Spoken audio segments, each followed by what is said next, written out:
उत्तराखंड में आगामी कुंभ मेले की तैयारियां तेजी से आगे बढ़ रही हैं। मेले के सफल आयोजन की जिम्मेदारी आईएएस और मेला अधिकारी सोनिका को सौंपी गई है। उत्तर प्रदेश के महाकुंभ के अनुभवों को ध्यान में रखते हुए तैयारियों पर विशेष फोकस भी किया जा रहा है। कुंभ की व्यवस्थाओं और तैयारियों को लेकर हमारे नेशनल एडिटर प्रदीप विश्वकर्मा ने सोनिका से खास बातचीत की है। सुनिए मेला अधिकारी ने क्या कुछ बताया है। नमस्कार मित्रों, मैं प्रदीप विश्वकर्मा आ पहुंचा हूं हरिद्वार में। और आज हमारे सामने जो शख्स है वो बहुत ही खास इस मायने में क्योंकि वो मेला अधिकारी हैं। सोनिका जी हमारे साथ में है। जो कुंभ होने जा रहा है उसका प्रभार सौंपा गया है।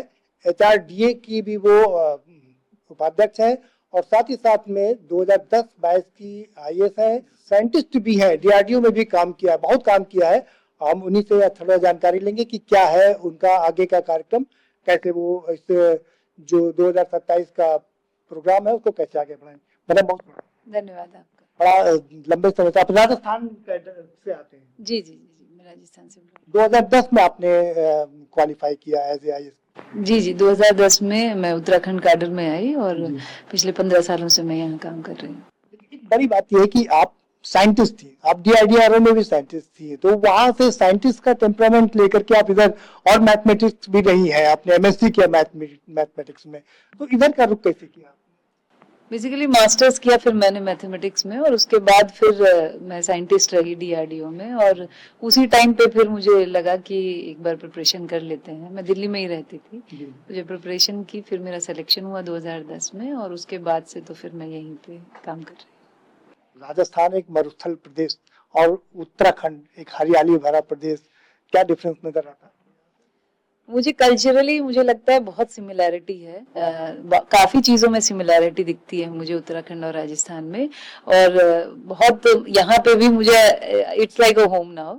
और यहाँ पे काफी अच्छा लगता है मुझे काम करना। और मुझे ये अब अपनी कर्म भूमि है मेरी और मुझे यहाँ बहुत अच्छा लगता है। और मेरी कोशिश रहती है कि जितनी शिद्दत से, जितनी मेहनत से मैं यहाँ काम कर सकूँ उतना करूँ। आप देहरादून की डीएम भी रही हैं, देहरादून के विकास के लिए काफी काम किया, कैसा रहा आपका वो?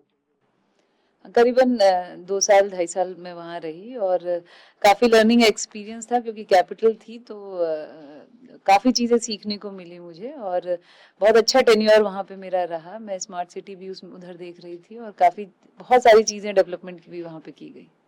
आप एचआरडीए की भी उपाध्यक्ष भी हैं, कैसा चल रहा है ये डेवलपमेंट? नॉर्मली जो मेला होता है, मेले के साथ एचआरडीए का जो चार्ज होता है वो मिलता है क्योंकि दोनों इन कॉम्बिनेशन चलते हैं। जो भी यहाँ पे डेवलपमेंट के काम हो रहे हैं कुंभ के पर्सपेक्टिव से, हरिद्वार के पर्सपेक्टिव से, उसको देखते हुए यहाँ पे प्लानिंग की जाती है। यहाँ पे भी टीम, एक अच्छी टीम यहाँ पे भी है। तो मेले की टीम और एचआरडीए की टीम मिलके जो हमारा कुंभ होने जा रहा है 2027 में, उसके लिए बहुत कार्य कर रही है। 2027 एक बहुत महत्वपूर्ण वो है क्योंकि पूरे विश्व में इसकी धमक रहती है, क्या क्या तैयारी? बेसिकली जब हम स्टार्टिंग में तो प्लानिंग फेज में थे, उसमें हम 2 कैटेगरी के काम नॉर्मली चिन्हित करते हैं। एक टेम्पररी होते हैं और एक परमानेंट होते हैं। परमानेंट हमें पहले कर लेने होते हैं क्योंकि उसमें करने में समय लगता है। तो अभी हम लोग परमानेंट वाले, हमारे अप्रूव भी हो गए ज्यादातर काम और कुछ काम कंप्लीशन पे हैं, कुछ काम ऑन गोइंग है।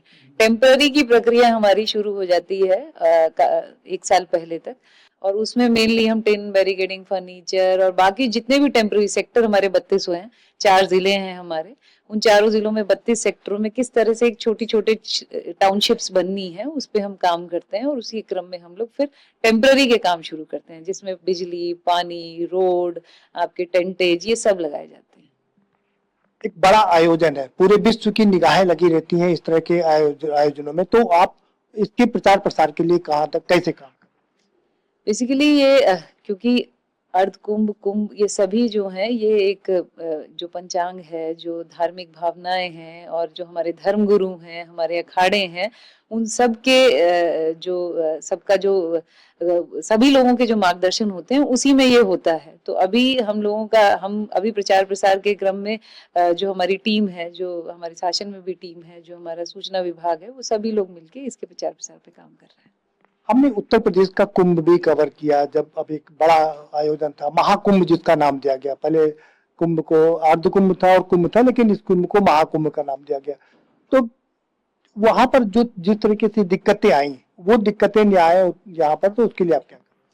बेसिकली यहाँ पे जो मेन चैलेंज रहता है किसी भी बड़े जो इवेंट को कराने में, स्पेशली कुंभ को कराने में, वो एक होता है हमारा ट्रैफिक का, एक हमारा लॉ एंड ऑर्डर का, एक क्राउड मैनेजमेंट का, और उसके बाद साफ सफाई का।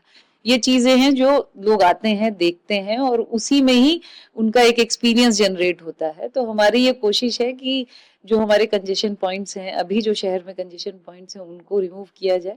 जो हमारा क्राउड मैनेजमेंट का प्लान है उसको तरीके से देखा जाए। अगर ज्यादा भीड़ आती है तो किस तरह से, कौन से घाट पे, किस पार्किंग से लोगों को ले जाया जाएगा, हमारे जो रेलवे स्टेशन हैं, बस स्टेशन से, उनको किस तरह से मैपिंग की जाए, इस सभी पे हम लोग काम कर रहे हैं। हमारे ट्रैफिक प्लान पे हम लोग काम कर रहे हैं, जिससे कि जो भी श्रद्धालु यहाँ पे आए उसका एक्सपीरियंस बहुत अच्छा हो, और वो जब जाए तो उसका अच्छा एक्सपीरियंस के साथ वापस जाए। एक सबसे जो महत्वपूर्ण चीज है उसमें क्राउड मैनेजमेंट की, क्योंकि इस पर लोगों की निगाहें लगी रहती हैं। शानदार कुंभ चल रहा था, महाकुंभ चल रहा था, लेकिन कुछ छोटी छोटी घटनाओं ने उसमें काफी डेंट लगाने का काम किया। तो वो डेंट ना हो, इसके लिए क्या खास तैयारी की?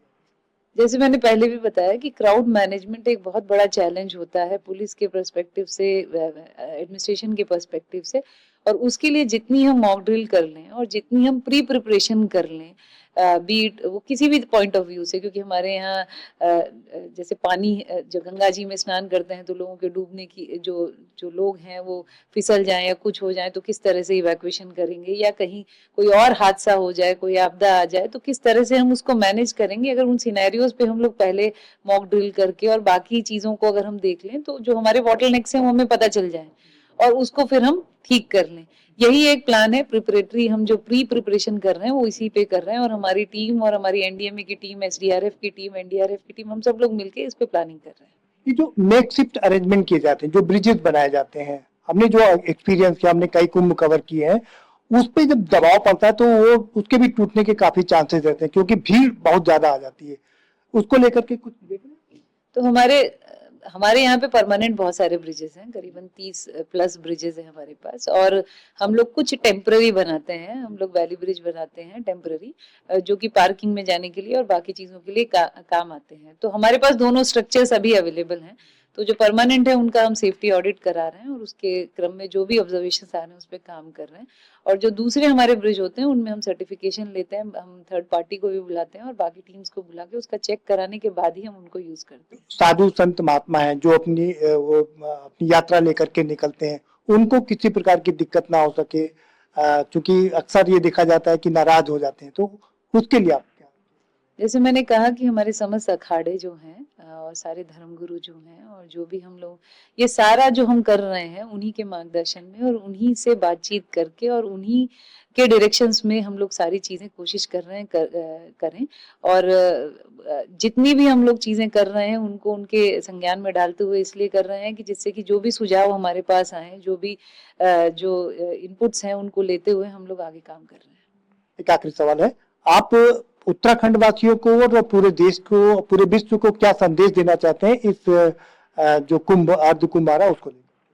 तो मैंने जैसे पहले भी कहा कि जो भी यहाँ श्रद्धालु हमारे आए गंगा जी में स्नान करने के लिए, वो अच्छा एक्सपीरियंस लेके जाएं। यहाँ पे आने के बाद जो ट्रैफिक का इशू है वो ना उन्हें फील हो, ना कंजेशन फील हो, और जो साफ सफाई की व्यवस्था है वो हमारी अच्छी रहे, जिससे कि जो भी यहाँ आए अच्छा एक्सपीरियंस लेके जाए। बहुत शुक्रिया हमसे बात करने के लिए।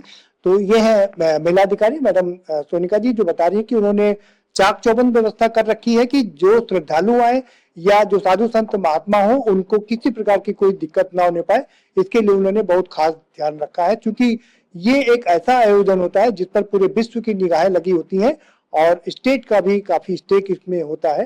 तो इसलिए इस पर कुछ खास काम किया जाए और खास तौर पर महिला अधिकारी को यहाँ पर तैनात किया गया है, ये अपने आप में बहुत बड़ी बात है। मैं प्रदीप विश्वकर्मा, आज की खबर, देहरादून।